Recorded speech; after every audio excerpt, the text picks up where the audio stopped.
ता भइल भाई। अरे हमरा में ठंडा भइल बा यार, बियाहे के दिन नजदीक आ गइल और डॉली के डबल डोज चाहिए। हमार तो दिमाग के काम नहीं करत का। अले दिमाग ताम तेला के का दलोत बा यार। दौन कले के ताही तौन कला तनु। चुप कर, जब देखा तब बकवास करत रहेला यारी।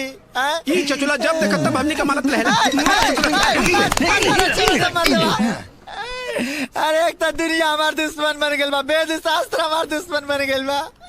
वो पंडितवा करी माई का मतलब कहले रहे ना कि डोलिया 7 दिन में मर जाई।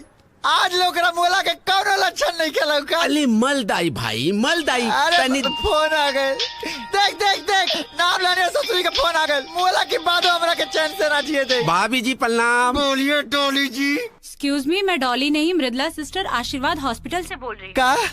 देखिए आपकी पत्नी का एक्सीडेंट हो गया है। का? अंदरूनी गहरी चोट है। क्या बात? वो बहुत सीरियस है और बचने के चांसेस नहीं है। क्या बात कर रही क्या बात कर रही है आप? हाँ हाँ, आप जल्दी आशीर्वाद हॉस्पिटल आइए। हमारे हैं हमारे हैं। अरे डोलिया का एक्सीडेंट हो गई और बचला के कोनो उम्मीदें नहीं के भगवान।